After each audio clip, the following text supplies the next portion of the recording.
हरिओम. आज रविवार 9 फेब्रुवारी 2025. सद्गुरू ब्रह्मचैतन्य गोंधळेकर महाराज यांच्या प्रवचनाचा आजचा हा भाग आहे. ऐकूया. नित्यनेम करणं म्हणजे काय? नित्यनेम करणं म्हणजे सर्व काळ नित्यात राहणं. आपण मुळात स्वतःच नित्य असून अनित्यात राहिलो आहोत. नित्य जो परमात्मा त्याला विसरून विषय जे अनित्य त्यात पडल्यामुळे आपल्याला त्याची आठवण होत नाही. त्याची ज्यामुळे आठवण होईल असं जे करणं त्याला नित्यनेम म्हणतात. आपण नेहमीच नित्यनेमात असावं, पण तसं होत नाही. म्हणून दिवसातून थोडा वेळ तरी त्याची आठवण होण्याकरता काही वाचन आणि वाचलेल्याचं मनन करावं. म्हणजे मग त्याची सवय होते. जो अखंड नामस्मरण करतो तो नेहमीच नित्यनेमात असतो. नित्यनेम खरा कोणी केला असेल तर तो ब्रह्मानंद बुवानीच. आपल्याला सदा नामात कसं राहता येईल याचा आपण विचार करावा. याकरता गुरु आज्ञाप्रमाण मानणं हेच खरं साधन आहे. गुरु सांगेल तोच नित्यनेम. त्याला शरण जावं. रोज थोडंसं वाचन, त्यानंतर मनन, मननानंतर त्याचं आचरण आणि शेवटी गुरुस अनन्य शरण. हाच साधकाचा साधनक्रम आहे आणि हाच त्याचा नित्यनेम.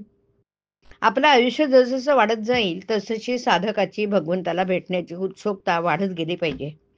केवळ नेम आहे म्हणून उगीच करू नये. साधकाने कोणतीही गोष्ट मनापासून करायला शिकावं.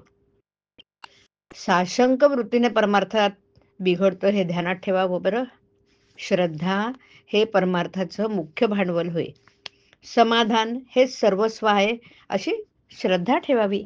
ज्याप्रमाणे थर्मामीटर आपला ताप आपल्याला पाहता येतो, त्याप्रमाणे साधन करताना आपल्याला समाधान किती झालं हे पाहिलं पाहिजे. साधकाने जगातले दोष पाहू नयेत, कारण त्या दोषांचं बीज आपल्यामध्येच असतं. लोकेशणा, मान फार घातक आहेत. मोठे मोठे साधक सुद्धा त्यांच्या पायी अधोगतीला जातात. तसंच पैसा, कामवासना यांच्या मर्यादा ओलांडल्यामुळे मोठे साधनी लोक सुद्धा भगवंताच्या जवळ येऊन घसरतात आणि जगातलं हे सर्व पाश आपल्याला बंधनात पाडतात.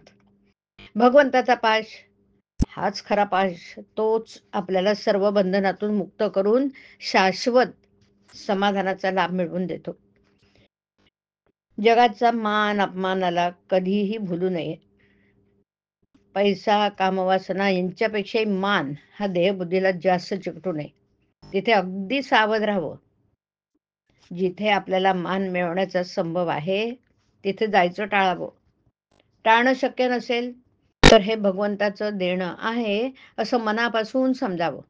जो खरा मोठा असतो तो कधी मानाची इच्छा धरत नाही आणि मान त्याच्याकडे आला तर त्याची क्षिती बाळगत नाही. आपल्याला मान आवडतो का ते पाहावं. म्हणजे मग त्यावरून आपल्या अंगी खरे मोठेपण किती आहे हे आपल्याला कळेल. जाता येता देवाला नमस्कार करावा, राम राम म्हणावं. भगवंताचं प्रेम एकदा लागलं की ते पुन्हा सुटणार नाही. भगवंताचा पाश हा पाशच खरा, पण तो आपल्याला बंधनातून मुक्त करतो. हरिओम. हरिओम तत्सत. हरिओम.